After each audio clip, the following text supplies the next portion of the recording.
Case taking is an art.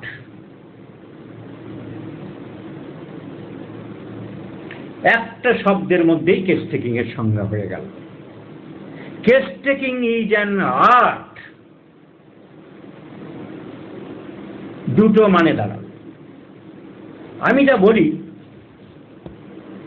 সেটা হচ্ছে মৌলিক বলা। বলা দুই রকম থাকে, পড়ানো দুই রকম থাকে, মানুষের আইডিয়া দুই রকম থাকে, এটা জেনে রেখে দিই।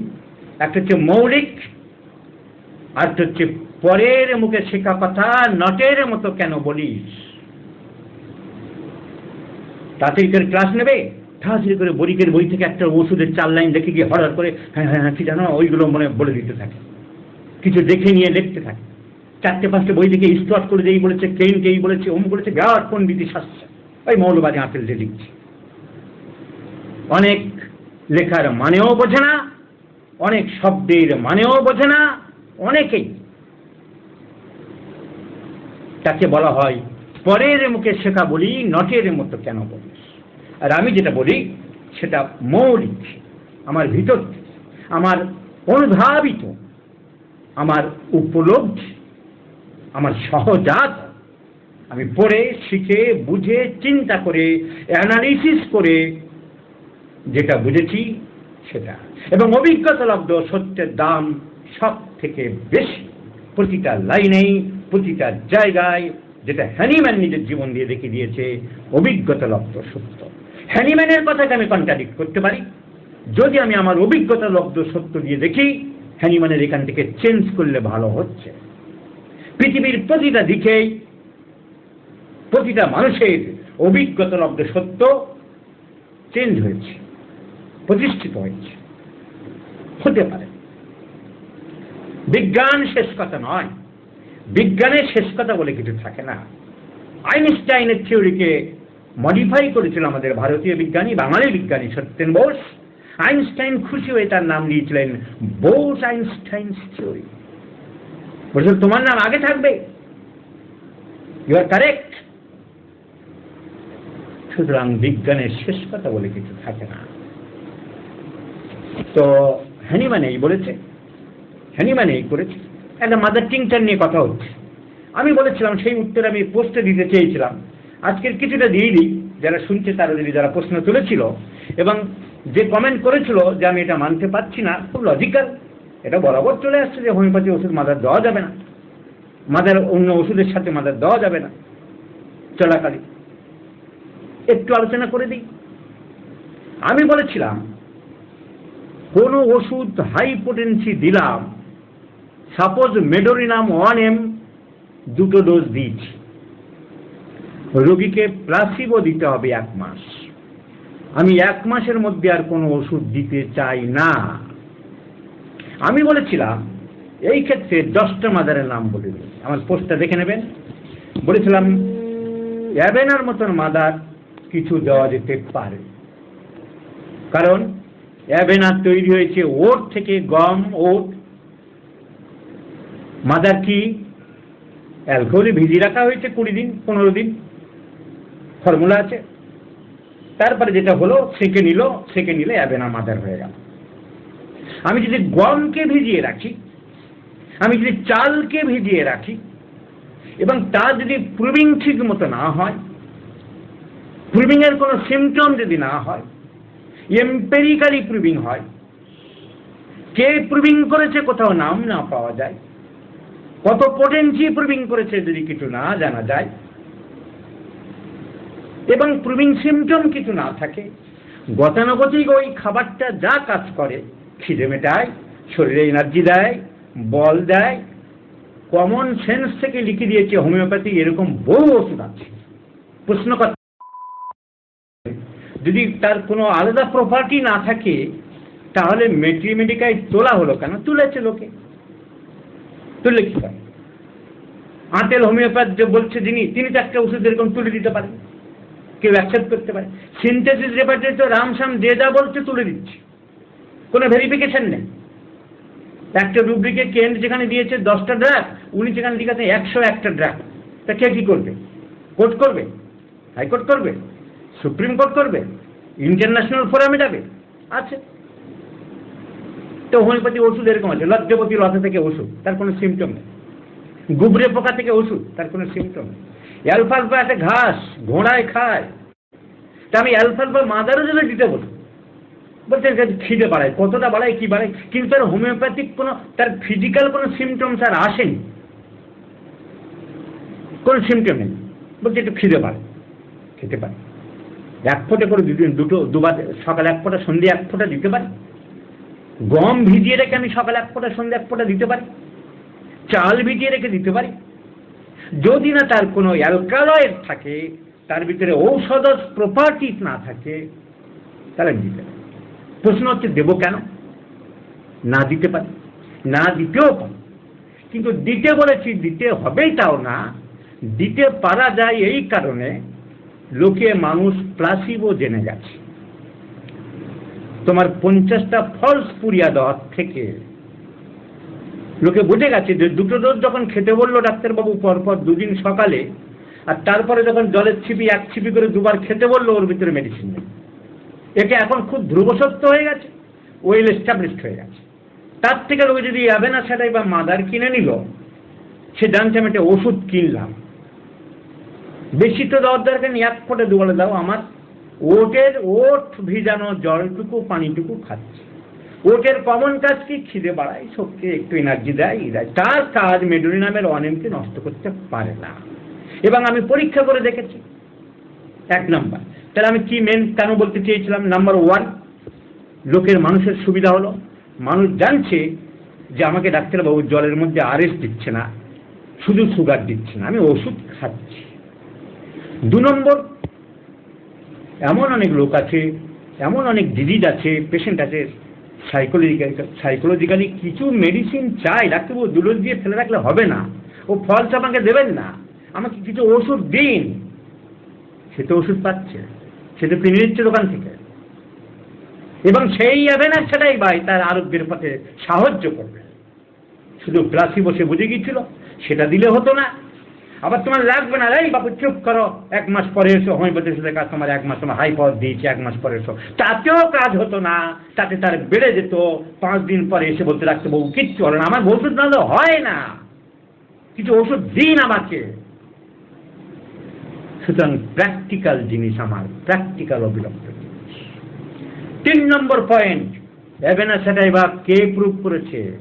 হাজার বই আছে হোমিওপ্যাথির, দেখান, কোন বই থেকে দেখান আপনারা অ্যাভেনাসাটাই এবার প্রুভার কে, কজনের উপরে প্রুভ হয়েছে, এবং প্রুভিং এই সিমটম পাওয়া গেছে কি না ফ্রম এনি ম্যাথমেটিকা আপনারা দেখান। আমি চ্যালেঞ্জ দিলাম, কারণ আমি পড়াশোনা করি, আমি চর্চা করি, আমি বই ঘাঁটি, আমি কোনো থিওরি দেওয়ার আগে, আমি কোনো এক্সপ্লানেশন দেওয়ার আগে আমি যাচাই করি, পরীক্ষা করি, দেখি, ঘাঁটি। কে পরীক্ষা করেছে? অ্যাভেনাসাটাই বা কোথাও কিচ্ছু নেই, শুধু ক্লার্কের বই লেখা আছে it has been empirically used. পড়ুন আপনারা, তারপরে কমেন্ট করুন বন্ধুরা। রবীন বর্মনকে কমেন্ট করছেন, প্রত্যুত্তরে জানতে হবে, পড়তে হবে, শিখতে হবে। Yes, myself doctor Rabin Barman. পড়াশোনা করে আসলে নামি, ফিল্ডে নামি, প্রতিটা সাবজেক্টে অনার্স পেতাম, প্রতিটা ওরাল পরীক্ষায় আমার মাস্টারমশাইরা বলতেন, আলাদা মাস্টারমশাই, he is my best products, তুমি had to put any question জিজ্ঞাসা করতে পারো, ও কিন্তু 90-95 নিয়ে উঠবে ওরাল পরীক্ষায়। তাকে চ্যালেঞ্জ করতে গেলে একটু পড়তে হবে, একটু জানতে হবে। তাই যারা অ্যাভেনাসাটাই এবার প্রশ্ন করেছেন, তাদেরকে আমি এই অনুষ্ঠানের মধ্যে দিয়ে প্রশ্ন রেখে যেতে চাই। অ্যাভেনাসাটাই বা কোথায় পরীক্ষা হয়েছে, কে পরীক্ষা করেছে, who is the prover, what are the number of the provers, আমাকে কালকের পোস্ট করে জানান আপনারা। আর আমি এখন আপনাদের ক্লার্কের ডিকশনারি থেকে দেখিয়ে দিচ্ছি কি লেখা আছে। ওট খেলে যা সিমটম হয়, শরীরে এনার্জি পাওয়া যায়, প্রাচীন কাল থেকে চলছে, যে নার্ভের উপরে কাজ হয় তাই বসিয়ে দিয়েছে ম্যাথমেটিকায়। তোর ম্যাথমেটিকায় কেন বসালো, কি বসালো সেই ভুল। তাই ম্যাথমেটিকায় বসিয়েছে মানে বেদবাক্য নয়, অনেক বই অনেক কিছু আছে মানে বেদবাক্য নয়, এটা জানুন। অনেক বইয়ে ভুল আছে, অনেক বইয়ে উল্টো পাল্টা লেখা আছে, অনেক লোক অনেক থিওরি দিয়ে গেছে, কতটা সত্যতা, কতটা বিশ্বস্ততা, কতটা রিলায়েবিলিটি বিচার করুন, জানুন। দেখুন তো ক্লাস কি বলছে, Avena sativa, Avena has been empirically in substantial doses 5 to 15 drops of the tincture empirically used হয় হেরিং এর বইয়ে পেলেন। এম্পেরিক্যাল শব্দটা ডিকশনারিতে দেখে নেবেন। এম্পেরিক্যাল মানে কি? অ্যাবেনা ছাটাইবা হ্যাজ বিন এম্পেরিক্যালি ইউজড।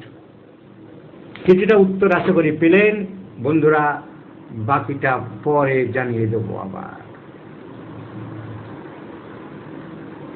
সুতরাং আমি যদি ওট খাবার ভিজিয়ে রেখে, জলে না ভিজিয়ে অ্যালকোহলে ভেজালাম, সেই ওটের মাদার টিংচার, অ্যাবেনা ছাটাইবা মাদার টিংচার যদি তার থেকে 1 করি, 2 করি, 3 করি, 4 করি, 5 করি, 10 করি, 30 করি এবং পরীক্ষা করি, এবং সেই পরীক্ষালব্ধ যদি অনেক সিমটম পাই, দ্যাটস এ পোটেন্টাইজড মেডিসিন। তার আগে পর্যন্ত পোটেন্টাইজড মেডিসিন নয়। এবং সেই ওষুধ মাদার টিংচারও ক্ষতিকারক হতে পারে, মাদার টিংচারও ওষুধও হতে পারে যদি তার অ্যালকালয়েড আছে, তার বডির মধ্যে চেঞ্জ করার ক্ষমতা আছে, যেমন nux mother, colocynth mother, chelidonium mother, carduus mother, hydrastis mother. কিন্তু অ্যাবেনা মাদারের তার নেই। It is a food, and food is always constructive, and medicine যার মধ্যে অ্যালকালয়েড আছে, that is always destructive. That is a difference between this two words, constructive and destructive.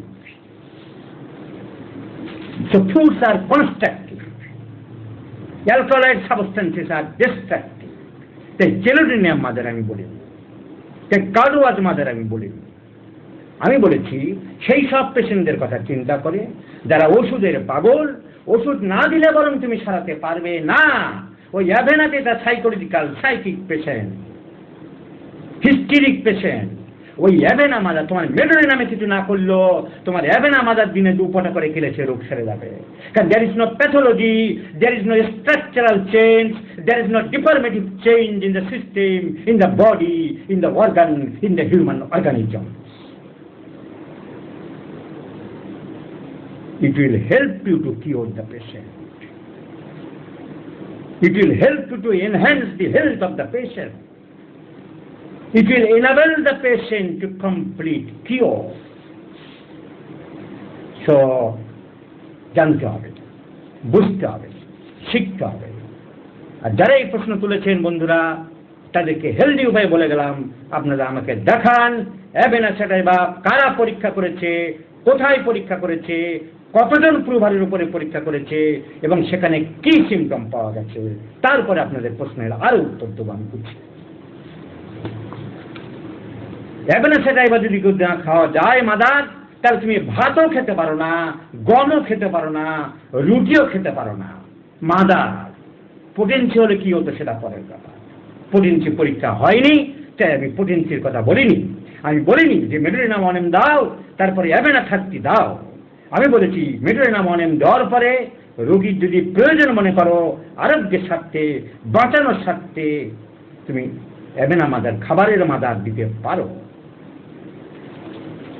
So, come to the case taking. Case taking বলেছিলাম একটা লাইনের মধ্যে, case taking is an art. Art কেন?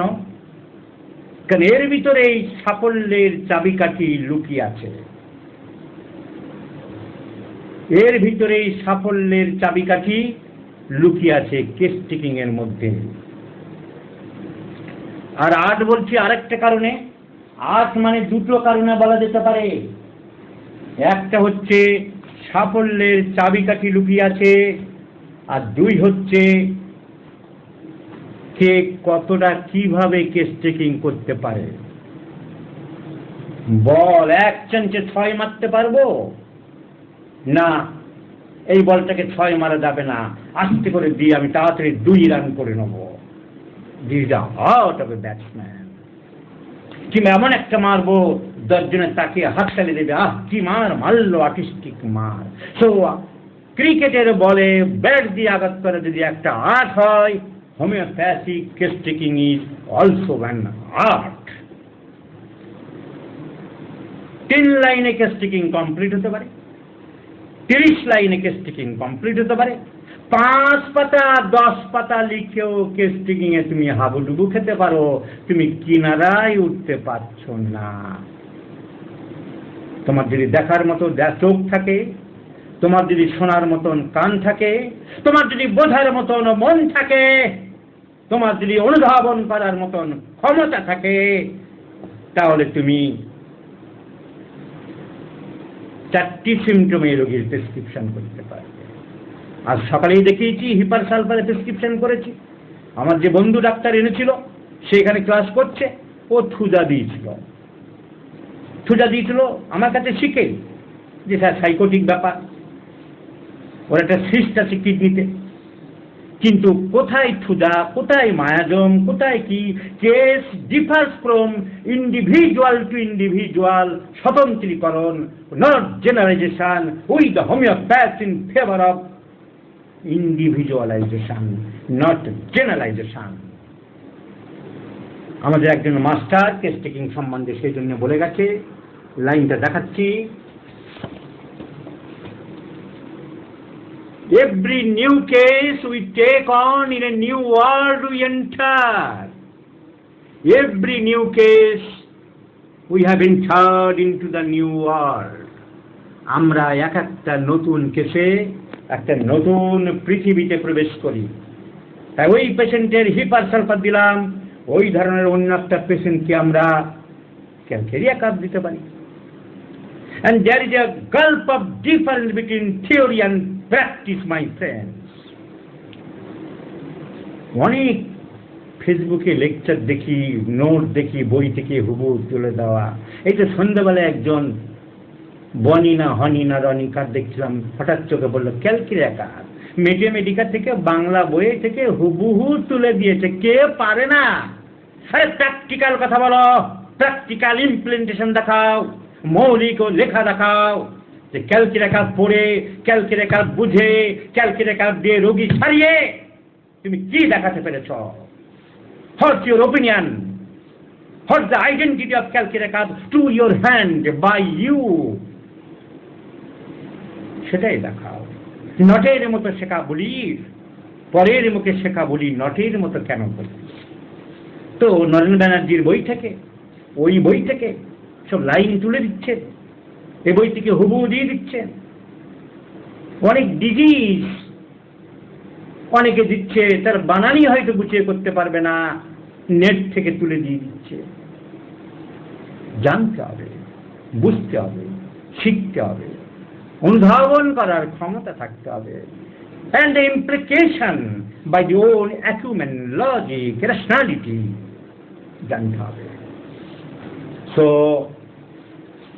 প্রতিটা কেসে আমরা নতুন মানুষ, একটা মানুষ যখন ছেড়ে দিলাম, পরের মানুষকে ভাবতে হবে আমার বাঁধা দ্বারা গদ নেই। For every new case we have entered into the new world. আমরা নতুন জগতে প্রবেশ করব। আগের পেশেন্টকে কি দিয়েছিলাম, কি ভেবেছিলাম, ভুলে যাও। এটা হলো প্রথম কথা আমার কেস থেকে নিয়ে। কোনো বাঁধা দ্বারা গদ থাকবে না। একটা ফরম্যাট আছে, ফরম্যাটে আমি যাব, কিন্তু আমার প্রেসক্রিপশন, আমার সিলেকশন, আমার প্রেসক্রাইবিং করার ক্ষমতা বাঁধা দ্বারা গদে চলতে পারে না। ওই যে বললাম, কোন বলে কিভাবে মারবো, it depends on the batsman and it depends on the homeopathic physician. কোথায় কিভাবে কোন অ্যাঙ্গেল থেকে প্রেসক্রিপশন করব। তাই একটা কথা বলা হয়, there are different angles for the homeopathic prescriptions. Homeopathic প্রেসক্রিপশনের ডিফারেন্ট অ্যাঙ্গেল থাকে। এবং এই টপিকের উপর আমি বলেছিলাম ব্যাঙ্গালোরে 1988-এ 45 মিনিট ধরে প্রেসক্রিপশনস ফ্রম ডিফারেন্ট অ্যাঙ্গেলস, এবং হিন্দি সিনেমার নায়ক দিলীপ কুমারের পিঠে হাত চাপিয়েছিল। সাবাস, উনি বোম্বে হোমিওপ্যাথিক মেডিকেল কলেজের প্রিন্সিপালের সাথে গিয়েছিলেন। So prescription is an art. 4 লাইনে প্রেসক্রিপশন হতে পারে, 2 লাইনে প্রেসক্রিপশন হতে পারে, 1 লাইনে কেস টেকিং হতে পারে, কেস টেকিং 1 লাইনে হতে পারে, কেন্টের ফিলোসফি অনুযায়ী one strong general can overrule, কেটে দিতে পারে, গলা কেটে দিতে পারে অল দ্য পার্টিকুলার্স। একটা কথা আছে বাংলায়, এখনকার ছেলেরা তো বুঝবে না, শিখি বলে জিনিস আর নেই। অনেক জিনিস আজকালকার ছেলেরা বুঝবে না। কলমের নিপ বুঝবে না, ঢেকি বুঝবে না, ঢেকির মোনা বুঝবে না, নৌকার বৈঠা বুঝবে না, জাঁতা বুঝবে না, কত জিনিস ব্যাগ ডেটেড। তো কথা একটা ছিল, সিকির মতো সিকি হলে 2 সিকিতে 1 টাকা হয়। আগেকার বৃদ্ধদের মতো শুনতাম, সিকির মতো সিকি হলে 2 সিকিতে 1 টাকা হয়। সিকি মানে 4 আনা। 4টে 4 আনা হলে 25 পয়সা 25 পয়সা 25 পয়সা, 4টে যোগ করলে 1 টাকা হতো আগে। আর 2টো আধুলি যাকে বলা হয় 50 পয়সা যোগ করলে 1 টাকা হতো। তাই বৃদ্ধদের মুখে একটা কথা ছিল, সিকির মতো সিকি হলে 2 সিকিতেই 1 টাকা হয়। তার মানে হলো আধুলির কথা বলছি, মানে বড় আধুলি হলে 2টোতেও 1 টাকা হয়, তোমার 4টে ছোট ছোট লাগে না। তাই সিমটমের ক্ষেত্রে তাই বন্ধুরা, সিকির মতো সিকি হলে যেমন 2 সিকিতে 1 টাকা হয়, তেমনি সিমটমের মতো সিমটম হলে 3 সিমটমের রোগীকে সারিয়ে দেওয়া যায়। 3 লাইনে কেস টেকিং হতে পারে, 2 লাইনে হতে পারে। Because totality of symptoms does not means the numerical totality, সংখ্যা দিয়ে নয়,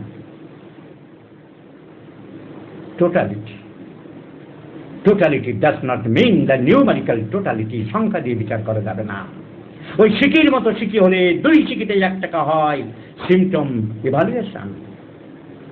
আজকে সকালে কেসটা আমি দেখেছি ফেসবুকে, ভদ্রমহিলাকে কিছুই পেলাম না, হঠাৎ শুনলাম লঙ্কা খুব খায়, টক খুব খায়, আর শীত খুব বেশি। আর এই 3টে সিমটমেই তো হিপার সালফার প্রেসক্রিপশন করে দিচ্ছে। আর একটু যখন বাজাতে চাইলাম, শব্দ চেঁচামেচি মোটেই সহ্য করতে পারে না, তাড়াতাড়ি খায়। কিন্তু জানতে হবে, নলেজ থাকতে হবে, ম্যাথমেটিক্যাল মুখস্থ থাকতে হবে, ডক্টর দুবের সার্টিফিকেট পেতে হবে যে ডক্টর বর্মন তুই আমার থেকে বেশি জানিস ম্যাথমেটিক্যাল, ক্ষমতা থাকতে হবে, পড়াশোনা করতে হবে, তবে তো আমি হিপার সালফার জিজ্ঞাসা করতে পারবো। Allen Skinner, third page, third para, middle lip, lower lip, middle lip cracked. তাই তো আমি জিজ্ঞেস করলাম, ঠিক তাই মিলে গেল, বলে হ্যাঁ আমার সারা বছর ঠোঁট ফাটে। Hepar sulphur second page, middle প্যারা, হ্যাস্টি ড্রিঙ্কিং, হ্যাস্টি ইটিং, তাড়াতাড়ি খায়, তাড়াতাড়ি পান করে। তাই তো আমি জিজ্ঞেস করতে পারলাম, মার্কুরিয়াস ব্র্যাকেটে লেখা আছে, মার্কুরিয়াস আর হিপার সালফার, তাড়াতাড়ি খায়, তাড়াতাড়ি পান করে, মিলে গেল। হিপার সালফার ইত্যাদি। আর ওর 11 আছে ক্রিয়েটিনিন। এই হিপার সালফার দিয়ে যদি ক্রিয়েটিনিন নামাতে পারবোই আমি জানি না, কাজ হবেই বলতে পারি না আমার আগের থেকে। কিন্তু আমি হিপার সালফার কেন দিয়েছি আমি নিজেকে বোঝাতে পারবো। I can explain myself why I have prescribe hepar sulphur. আমি সেটাই সবার কাছে বলি, একটাই কথা, যে প্রেসক্রিপশন করলে নিজেকে জিজ্ঞাসা করো যে কেন দিলাম ওষুধটা, কেন দিলাম। যখন কোন ছাত্র প্রেসক্রিপশন আনে, বলি তুমি কেন দিলে? কেন দিলাম স্যার? হ্যাঁ তাই তো, এই জন্য দিলাম। ওই ভেগ অ্যান্সার। তুমি নিজেকে জিজ্ঞাসা করো আমি ওষুধটা কেন দিলাম। উত্তর না মিলতে পারে, উত্তর ভালো না হতে পারে, রেজাল্ট ভালো না পেতে পারি, ইমপ্রুভ কিছু না হতে পারে, উন্নতি কিছু না হতে পারে, কিন্তু আমি আমার মনকে বলতে পারবো yes I have given hepar sulphur because লঙ্কা খেতে চাই, টক খেতে চাই, তাড়াতাড়ি কথা বলে, শব্দ সহ্য করতে পারে না, ঠোঁট ফেটে যায়। So case taking is an art. আমি কোন অ্যাঙ্গেল থেকে কিভাবে প্রেসক্রিপশন করব কেউ বুঝতে পারবে না, সমালোচনা করবে বাইরে। এইটা দিল, এই জন্য আমি প্রেসক্রিপশন দিই না, এটা একটা পয়েন্ট। আমি হোমিওপ্যাথিতে প্রেসক্রিপশন দেওয়ার বিপক্ষে। গভর্নমেন্ট যদি আইন করে, বাধ্যতা করে, দিতেই হবে, অন্য জিনিস দিয়ে দেবো। কিন্তু আমাকে তো অনেকে কপি চাই, প্রেসক্রিপশন দিন। যখন আমি আপনার কি লাগবে, ওষুধটা আমি সাফ করছি সেজন্য আমি দিচ্ছি না, না আমি রাখতে চাই, দিয়ে দিই। তখন দিয়ে দিই মানে কি, আমি আমার কেস টেকিং এর শিট দিই না, কারণ আমি রোগীকে ভালোবাসি। I M A sincere physician. আমার ফলো আপে লাগবে, ওটা হারিয়ে ফেললে তো চলে গেল। আমি তখন আলাদা প্রেসক্রিপশন কাকে বলে লোককে বুঝবো, আপনি তো ওইটা দিলেন না ডাক্তারবাবু। আমি ওটা তো আমার case history, case sheet. Why I shall give you that my case sheet to you? That is for my future reference. Prescription তাকে বলে আজকের ডেটে তোমাকে কি ওষুধ দিয়েছি, কডোজ দিয়েছি, সেটাই ওই দুটো লাইন আমি সেটাই আপনাকে দেবো। আজকে 16/6/2001 তোমাকে দিলাম এই ন্যাকটানসাল, দেখুন এর সঙ্গে মিলছে কিনা, ভুল লিখলাম কিনা দেখে নিন। ন্যাকটানসাল 34 ডোজ অ্যান্ড পিটিআরএস, এই লেখা আছে তো? হ্যাঁ লেখা। এটাইকে প্রেসক্রিপশন বলে। আমার এই টোটাল কাগজটা প্রেসক্রিপশন নয়। You have no right to take my case history, that is my personal property. So prescription দিলে অসুবিধা কি? এই অসুবিধা। নার্স দিল তোকে, আরম্ভ করলো, বাবা আর্নিকা দিল, আর্নিকা তো ব্যথার ওষুধ। আমি দেখলাম উপরের দিকে গরম, নিচের দিকে ঠান্ডা, প্রচন্ড উপরের দিকে গরম, নিচের দিকে ঠান্ডা, ঢেকুর তুলছে পচার ডিমের মতন, পিটিউলার আনকমন সিমটম দুখানা পেয়ে গেলাম, এবং সারা শরীরে ব্যথা বলছে, আর্নিকা প্রেসক্রাইব। বুঝবে কেউ? নার্সবাবুকে কেন দেবো কেউ বুঝবে কেউ? আমার পাশে মাইকে গান চলছে, বাচ্চাটা ধেই ধেই করে নাচতে আরম্ভ করলো, ক্যারেন্টুলা দিয়ে দিলাম, বুঝবে? বলছে হ্যাঁ সবই তো নাট্যমিউরের সিমটম। So this is the beauty of homeopathic prescriptions. তাই হ্যানিম্যান বলছে অ্যাফোরিজম 84-এ অর্গান বইটা ছিল, বই বড্ড হারিয়ে ফেলি আমি, এটাই দোষ। Attention in observing. তাহলে টেস্টিং করতে গেলে একটু তো অর্গানটা নিয়ে আসলাম, কোথায় যেন গেল আবার পেজ। তাহলে এই যে পয়েন্টটা বললাম সেটা হ্যানিম্যান বলেছে, এই যে দেখো অর্গান খুলে দেখাচ্ছি। কেস টেকিং আমি বলবো 4-5টা লেকচার ধরে।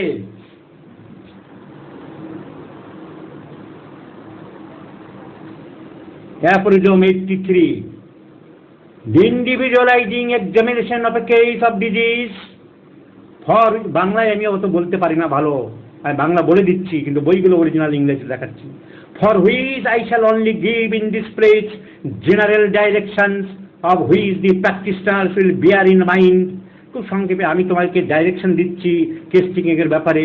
83-তে হ্যানিম্যান বলছে bear in mind only what is applicable for each individual case. প্রত্যেকটা স্বতন্ত্র কেসের জন্য তোমার কি জানতে হবে, কি শিখতে হবে, কি বুঝতে হবে, কি demands of which is the physician. Nothing, কিচ্ছু লাগবে না, নাথিং, আর কিচ্ছু দরকার নেই। শুধু দরকার কি? Freedom from prejudice. ফ্রিডম মানে স্বাধীনতা, ফ্রম প্রেজুডিস অন্ধত্ব। সংস্কার, সংস্কার থাকবে না, ফিক্সড আইডিয়া নিয়ে থাকবে না। যে কথা আমি আগেই বলেছিলাম, for every case we have entered into the new world. যখন চর্মরোগীর কেস আমার কাছে হিপারসালফারিক কেস বেরিয়ে গেল, পরের কেসে আমি অন্য জগতে ঢুকলাম। ফ্রিডম ফ্রম প্রেজুডিস, তার ক্ষেত্রে আমি আবার নতুন চিন্তাধারা করব। আর কি বলছে Hahnemann? And sound senses, sound senses, মুখ দিয়ে গন্ধ বেরোচ্ছে, সেন্স তোমার চোখ, নাক, কান, এগুলো ফলে রাখতে হবে। পঞ্চ ইন্দ্রিয়, লোকটার গায়ে আঁচিল ভর্তি, গায়ে দেখা যাচ্ছে। সাউন্ড সেন্স, সাউন্ড সেন্সের মধ্যে আঁচিল দেখাটা পড়ছে না, সরি, সাউন্ড সেন্স, তার মুখে গন্ধ পাচ্ছি, তার চুল উঠে গেছে, খুব অল্প বয়সী মেয়ে, সে কিন্তু চুলের জন্য আসেনি। আমি দেখলাম, আমি নোট করবো falling, great falling of hair. আমি দেখলাম তার নখগুলো, পায়ে পাত দিকে তাকিয়ে দেখি তার নখগুলো ভেঙে যাচ্ছে, নেলস ব্রিকেল। একে ভাই সাউন্ড সেন্সেস মানে আমার চোখের কাজ, আমার কানের কাজ, আমার নাকের কাজ পরিষ্কার থাকবে, আমি যেন বুঝতে পারি। তারপরে কি বলছে? অ্যাটেনশন ইন অবজার্ভিং, যেটা বললাম, attention in observing. Attention in observing মানে ওই যে বাজনা শুনে এই বাচ্চাটা ধেই ধেই করে নাচতে আরম্ভ করেছে, অ্যাটেনশন ইন অবজার্ভিং। আমি দেখছি লোকটা তার বউকে খালি সমানে থ্রেট করছে, খালি বকছে, হ্যাঁ তুমি এই কাগজটা কেন নিয়ে আসো নি? তোমাকে বারবার করে বললাম ওই ওই ভেলের কাগজটা নিয়ে এসো। একদম বাজে কথা বলবে না, আমার কোনো কথা তুমি শোনো না। অ্যাটেনশন ইন অবজার্ভিং, আমি দেখছি লোকটা সাংঘাতিক ইরিটেবল, কোয়ারেলসাম, ঝগড়াতে। খেয়াল রাখলাম, it is called attention in observing. আমি দেখছি লোকটা উদাস মনে তাকিয়ে আছে জানলার দিকে, সব লোকে দেখছে, তাকাচ্ছে, উদাস মনে তাকিয়ে আছে, তার মনে হাসি নেই, কি নেই। এই জন্য আমি কি করি, আজকাল আলাদা চেম্বারে বসি না, আমি হল ঘরেই বসি। সব আমার সামনে থাকো, যদি তোমার কোনো প্রয়োজন হয় আলাদা কথা বলার, আলাদা ঘর রেখেছি, নিয়ে গিয়ে শুনবো, কিন্তু আমি অ্যাটেনশন ইন অবজার্ভিং, সব দিকে চোখ কান খুলে রাখবো, রোগী আমার কাছে আসার আগেই যেন তার কিছু পেয়ে যেতে পারি। Attention in observing according to master Samuel Christian Friedrich Hahnemann. Attention in observing.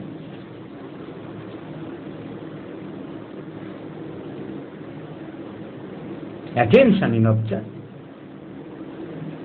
is a great path. দেখাতে এসছে কি জন্যে? বাতের ব্যথা, হাঁটুতে হাঁটতে পারি না ডাক্তারবাবু, উঠতে পারি না, ঠাকুরের পুজো দিয়ে আর উঠতে পারি না, আমি আবার একটু উপবাস করি। তো ঠাকুর দেখলো না তোমাকে, ঠাকুরের পুজো দিয়ে উঠতে পারি না, আর কি করবো? তো ঘাড়ে আঁচিল ভর্তি, সেটা বলার জন্য আসেনি। Attention in observing.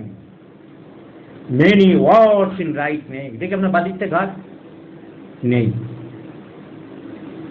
Right sided complain. পায়ের ব্যথা ডান দিকে বলেছে, আমি পেয়ে গেলাম right sided complain.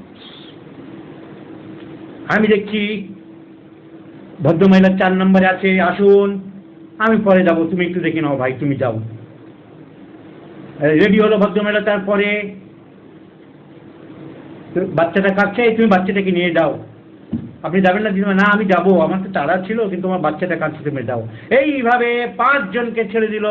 Attention in observing the lady sympathetic minded. So সেই জন্যে বলেছি স্টিকিং ইজ অ্যান আর্ট। আমি কি বইয়ে লেখার কথা বলছি? স্টুয়ার্ট ক্লজ এই বলেছেন, কেন্ট এই বলেছেন।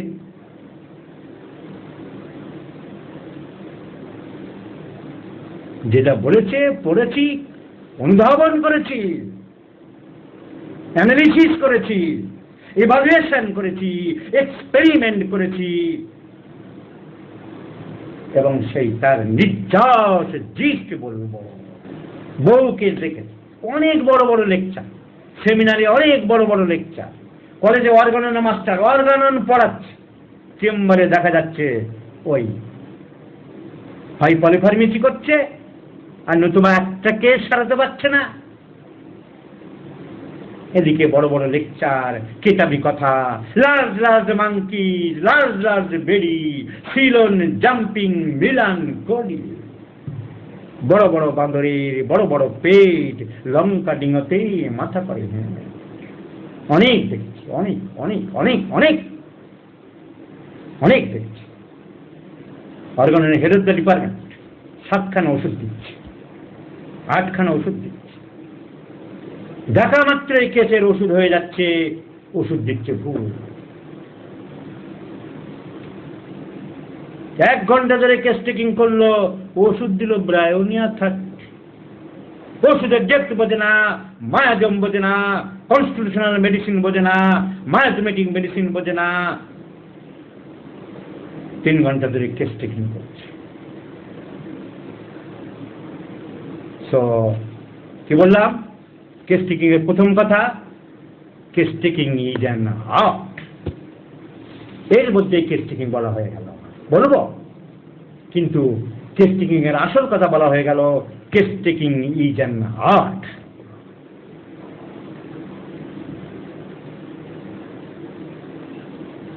আর 2 নম্বর কথা কি বলেছি? For every new case we have entered into the new world. প্রতিটা নতুন কেস তোমাকে নতুন জগতে প্রবেশ করতে হবে। 3 নম্বর কথা কি বলবো? আমি বইয়ের বানানো কথা বলছি, লেখা প্র্যাকটিক্যাল কথা বলছি। 3 নম্বর কথা হচ্ছে, আমরা রোগীর কথা মন দিয়ে শুনি না। অন্যমনস্ক হয়ে যাওয়া মানুষের একটা ধর্ম, অ্যাবসেন্ট মাইন্ডেড হয়ে যাওয়া। অ্যাবসেন্ট মাইন্ডেড একটা রুব্রিক আছে, সেই রুব্রিক তো বহু চিকিৎসকেরও থাকতে পারে। খেয়ে হারিয়ে যায়, আমাদেরও খেয়ে হারিয়ে যায়। হয়তো একটা অন্য প্র্যাকটিক্যালি ভাবছিলাম, কি যেন বলছিলেন,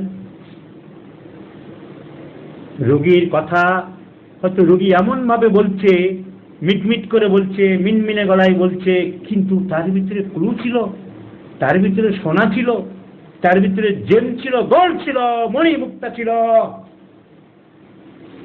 কিন্তু রোগী এমনভাবে অ্যাপ্রোচ করলো, এমনভাবে বলল, আমার কর্ণের মধ্যে ঢুকলো না, বা আমি খেয়ালই করলাম না। বলুন আর কি অসুবিধা? একটা মহিলা, গ্রামের মহিলা, গলাও পিনপিনে, ভাষাও ঠিক সাধু ভাষা না, পরিষ্কার ভাষা না, লোকাল ভাষায়। হারিয়ে গেল আমার সোনার মেডেলটি। বলুন, ব্যথার সম্বন্ধে আর কি? ব্যথা কিসে কমে, কি বাড়ে? ব্যথা কি বলবো ডাক্তারবাবু, ব্যথা তো 8 দিন চলছে, ব্যথায় আমি খুব কষ্ট পাচ্ছি। তবে কি জানেন, ঠান্ডা টালে খুব কমে। আমি না বরফ, আমার সবাইকে খালি বলি বরফ এনে দে, বরফ একটু, বুঝলি? বরফ দিলে যে কি আরাম লাগে ডাক্তারবাবু, বরফ সব সময় আমি দিই। এমন ভাবে বললো আর এমন অ্যাপ্রোচে বললো, আমি না শুনলাম মন দিয়ে, না বললাম যে ময়না ওই রকম ঘ্যান করছে সমানে। আমি হারিয়ে ফেললাম relief by cold application, relief by coldest application.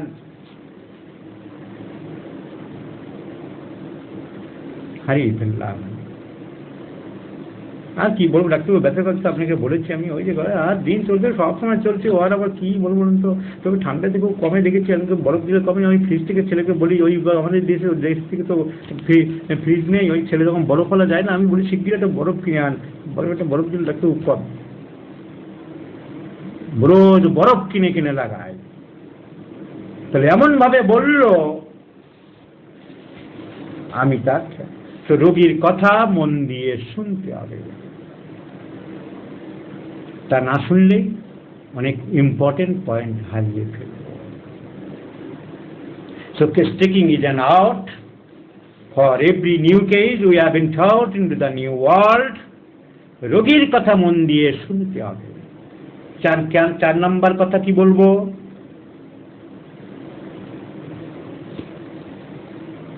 রোগীর সাথে বন্ধুত্বপূর্ণ ব্যবহার রাখতে হবে, হাসতে হবে, যোগ করতে হবে। যেখানে যেমন ঠাকুর রামকৃষ্ণের বাণী আছে, যেখানে যেমন সেখানে তেমন, যে রোগী যেমন তার সাথে সেইভাবে কথা বলতে হবে।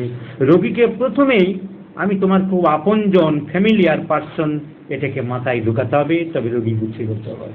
বহু রোগীকে বলতে শুনেছি, আপনার সম্বন্ধে যা জেনেছি, যা পড়েছি, যা ছবিতে দেখি, আপনাকে তো ভয় পেতাম, এখন দেখছি আপনি দারুণ লোক, আপনি তো বন্ধুর মতন। সেই বন্ধুর মতন যদি বোঝাতে পারলাম, যদি প্রকাশ করতে পারলাম, যদি তার মগজে ঢুকাতে পারলাম, তবে তার ইন্টারনাল, তার ইনার সাবস্টেন্স, তার ইনার ফিলিংস আমি নিতে পারবো, তবে সে মন খুলে আমাকে বলতে পারবে। সো আমার অসুবিধা থাকতে পারে, আমার আর্থিক অসুবিধা আছে, কালকে অনেক টাকার দরকার হতে পারে, আমার নিজের শরীরটা খুব খারাপ যাচ্ছে, রোগীদের বলতে পারছি না, আমার খুব পেট ব্যথা করছে, হতে পারে। আমি চেম্বারে বসার আগে ওয়াইফের সাথে তুমুল বাদ বিতণ্ডা, বিরাট গন্ডগোল হয়েছে, আমার মুডটা অফ থাকতে পারে। কিন্তু রোগীর sufferer, he is the victim, সে কষ্ট পাচ্ছে, আমার পেট ব্যথা করুক, আমার জ্বর হোক, আমার ওয়াইফের সাথে গন্ডগোল হোক, আমার মুড খারাপ থাক, আমার কালকে লাখ টাকার দরকার থাক, সে কষ্ট পাচ্ছে, he is sufferer, he is victim. তাকে আমাকে কিছু বুঝতে দিলে হবে না, তাকে আমাকে শুনতে হবে, তাকে ভালোবাসতে হবে। তা আমাকে দেখলে দেখার মতন দেখতে হবে, না দেখলে বন্ধ রাখতে দেখবো না। আজ আমার শরীর খারাপ, অন্যদিন দেখবো, কিন্তু যখন দেখবো তাকে দেখার মতন দেখতে হবে, শুনবো শোনার মতো শুনতে হবে। স্টুডেন্ট এসছে, পয়সা নেব না, জানাশোনা লোক, টাকা নেব না, চিঠি দিয়েছে ওর কাছ থেকে নিও না, তাই যা হোক করে ছেড়ে দেবো, তার না, দেখলে দেখার মতন দেখবো, না দেখলে দেখবো না। এই ফর্মুলা জীবনে মাথায় রাখতে হবে। তাহলে আমি যাই করি না কেন, আমার মুড যাই হোক না কেন, আমার পজিশন যাই থাক না কেন, রোগী কষ্ট পাচ্ছে, তাকে রিলিফ দিতে হবে। ভুলে যাব আমার ওয়াইফের সাথে গন্ডগোলের কথা, ভুলে যাব আমার লাখ টাকার চিন্তার কথা, ভুলে যাব সকালবেলা আমার অ্যাক্সিডেন্টের কথা, ভুলে যাব দুপুরবেলা আমার পাশের লোকটা অপমান করেছে, সেই মনোব্যথার কথা। এখন আমার কথা একটাই, এই লোকটাকে আরাম দিতে হবে, এই লোকটাকে কষ্ট থেকে মুক্তি দিতে হবে, এই লোকটাকে বাঁচাতে হবে। কারণ তার পরের লাইন বলবো এবারে, ভেরি ভেরি ভেরি ইম্পর্টেন্ট, যেটা কেউ ভাবি না, যেটা কেউ চিন্তা করি না, যেটা কেউ খেয়াল করি না, যেটা কেউ মনের অন্দরে স্থান দিই না। কি সেই কথা?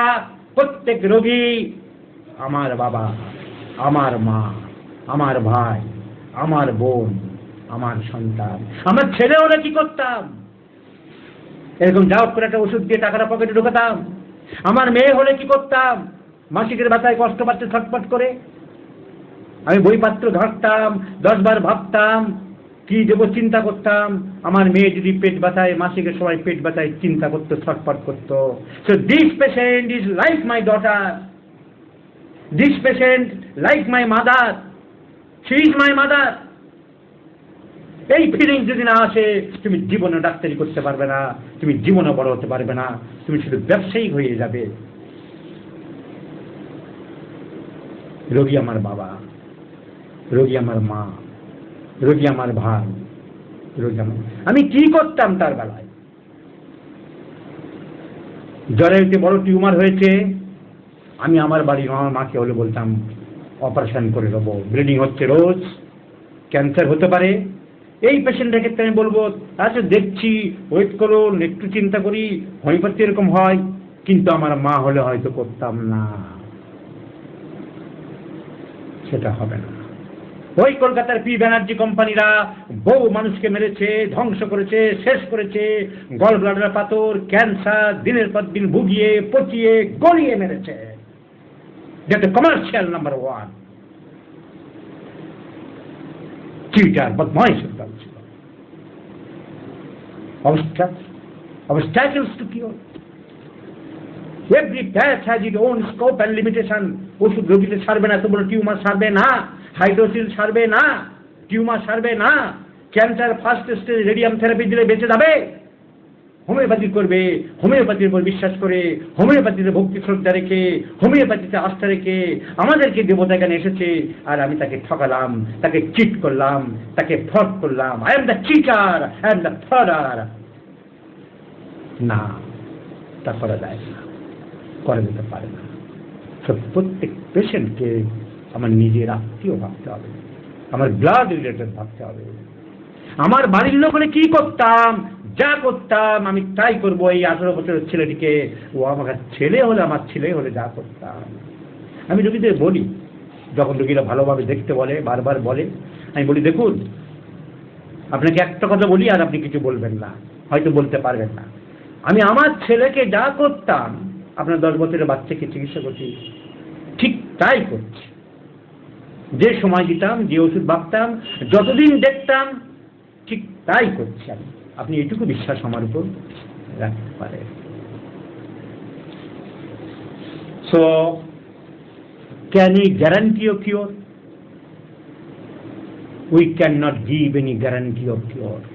ডাক্তারবাবু গ্যারান্টি দিচ্ছেন তো? হ্যাঁ, গ্যারান্টি দিয়ে দিলাম, নিশ্চিন্তে থাকেন। Can you give guarantee of your own life?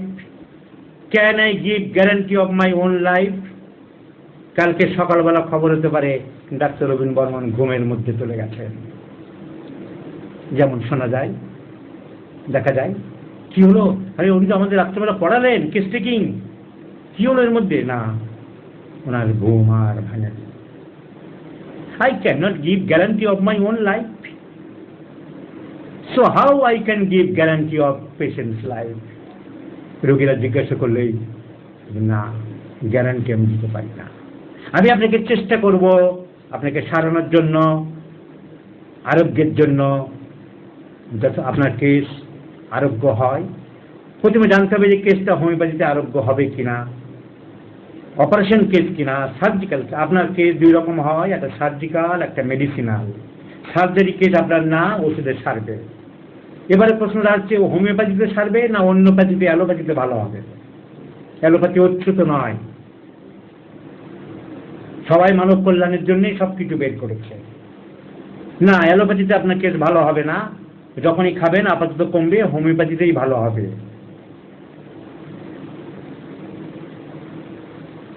আরো আগে সেরেছে, হোমিওপ্যাথিতে সারে। আপনাকে সারানোর জন্য, আরোগ্যের জন্য আমি যথাসম্ভব চেষ্টা করব। কিন্তু ডাক্তারিতে কখনো 2, 2, 4 হয় না। আগের 10 জনের সেরেছে বলে যে আপনার সারবে তা আমি বলতে পারি না। আশা করা যায়, আই ডু হোপ যে আপনি আরোগ্য হবেন। এইটুকুই আমাদের বলা উচিত।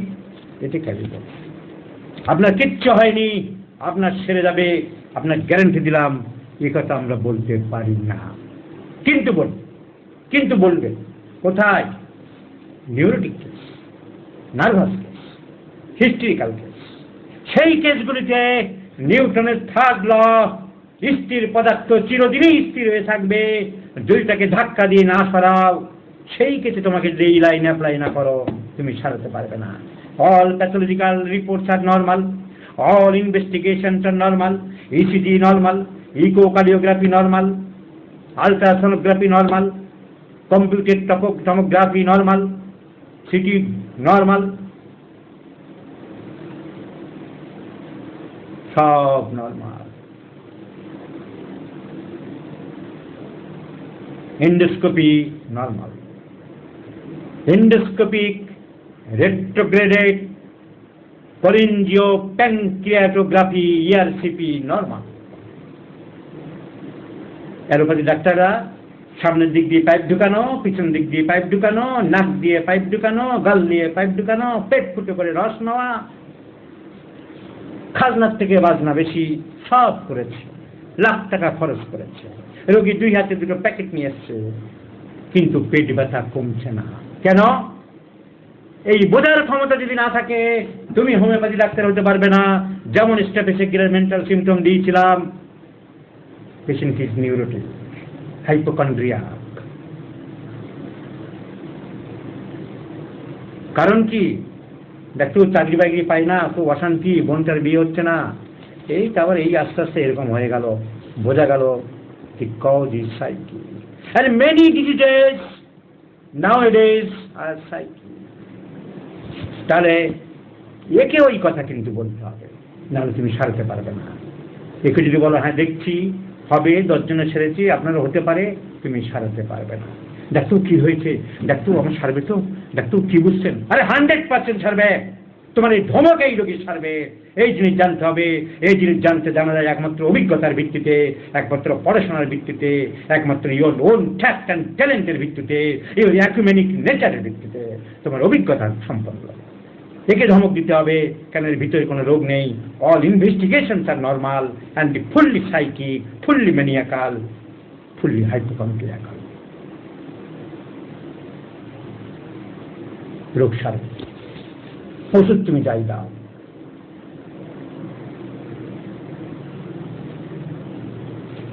অনেক সময় কোর্টে বলা হয় না যে বড় উকিল ধরো, তোমার কেস এই উকিলে হবে না, বড় উকিল ধরো।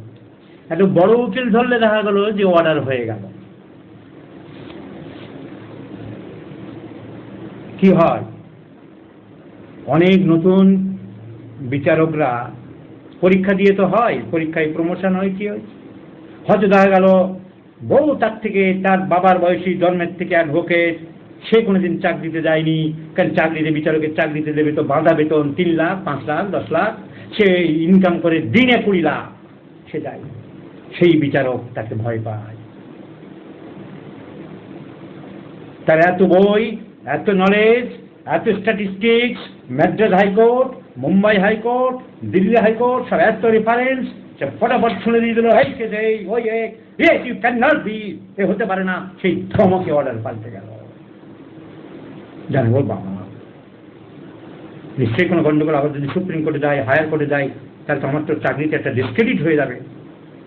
ঠিক সেই রকম এই নিউরোটিক পেশেন্টদের আলবৎ সারবে, তুমি নিশ্চিন্তে থাকো, তোমাকে আমি গ্যারান্টি দিয়ে দিলাম, না সারলে আমি ডাক্তারি ছেড়েই দেবো, এটাই তার ক্ষেত্রে ওষুধ। কিন্তু সেই প্যানক্রিয়াটিক ক্যান্সার হয়েছে, যার অ্যানিমিয়া হয়েছে, যার হিমোগ্লোবিন কমে গেছে, যার ক্রিয়েটিনিন বেড়ে গেছে, যার প্যাথোলজি হয়েছে, যার ডিস্ট্রাকশন আছে, তার ক্ষেত্রে নয়। In hypochondria, in neurotic, in mental, in psychic, তার ক্ষেত্রে কিন্তু case to case differ করে। We treat the patient individually, not generally. We have entered into the new world for every new case, and individualization is our main motto. কোন কেসে কি করতে হবে, what to be done, to be done, how to be done, how to be assessed, this is the prime criteria of a physician, and in case taking, and in analysis, and in evaluation too. So case taking. আজকের testing এর ভিতরেই ঢুকলাম না, কিন্তু যা বলছি মোর practical testing এর ভিতরে ঢোকার আগে। ভিতরে তো অনেকবারই ঢুকেছি, আবার ঢুকবো, সেই পজিশনে ঢুকবো, লোকেশন, সেন্সেশন, মডালিটিস, কনকমিটেন্স, এগুলো নিয়ে প্রেজেন্ট কমপ্লেন্টস, পাস্ট হিস্ট্রি, সাপে কেটেছি কিনা, পুকুরে কামড় দিয়েছি কিনা, জলে ডুবেছি কিনা, গলায় দড়ি দিয়েছিল কিনা, চর্মরোগ হয়েছিল কিনা, আঁচিল হয়েছিল কিনা, গনোরিয়া হয়েছিল কিনা, সিফিলিস হয়েছিল, পড়ে গিয়েছিল কিনা গাছ থেকে, মাথায় আঘাত পেয়েছিল কিনা, অপারেশন হয়েছিল কিনা, পাস্ট হিস্ট্রি লাগবো। ফ্যামিলি হিস্ট্রি জিজ্ঞাসা করবো, ক্যান্সার ছিল কিনা, টিবি ছিল কিনা, হাঁপানি ছিল কিনা, পাগল ছিল কিনা, মাথা খারাপ ছিল কিনা, গনোরিয়া, সিফিলিস, গনোরিয়া, অটোরিয়া, এসব জেনারেল সিমটম জিজ্ঞাসা করবো, সেই ডিজার, সেই আবারশন কি খেতে ভালো লাগে, এই আবারশন কি ভালো লাগে না, থার্স্ট পিপাসা কেমন, ঘাম কেমন, ক্যাচেস করলে বেরিয়ে দিলি, সর্দি কাছে লাগে কিনা, হেমারেজিক ডায়াবেটিস অর নট, পায়খানা কেমন, প্রস্রাব কেমন, মাসিক কেমন, তোমার মানসিক লক্ষণ কেমন, এসব তো অনেকবারই জিজ্ঞাসা বলেছি, বই আছি, সবাই করছে, আবার যাব, আরো ডিটেলস বলবো, প্রতিদিনই যখন একই চ্যাপ্টারে পড়াবো, নতুন অ্যাঙ্গেলে নতুন কিছু শেখাবো, যার ক্ষমতা আছে, যার ভিতরে পার্স আছে, যে পড়াশোনা করেছে, সে প্রতিদিনই একই জিনিসকে নতুন ধাঁচে, নতুন অ্যাঙ্গেলে, নতুন আঙ্গিকে, নতুনভাবে, নতুন উদ্ভাবনী শক্তিতে সে বলতে পারবে, তাই আমি দেখাবো। কিন্তু আজকে যেটা বলছি, প্রথম কথা, ইম্পর্টেন্ট কথা বলুন, case taking is an art. For every new case, we have entered into the new world. পেশেন্টের কথা মন দিয়ে শুনতে হবে, প্রতিটা রোগীকে নিজের বাবা, মা, ভাই, বোন ভাবতে হবে। পরের দিন আবার আলোচনা করব, সামনের বুধবারের আগে যদি সুযোগ পাই আর একদিন টেস্টিং এর ভিতরে এবারে ঢুকবো। আজ এই প্রাইমারি আলোচনা এই পর্যন্ত থাকলো। সবাই ভালো থাকবেন বন্ধুরা, গুড নাইট।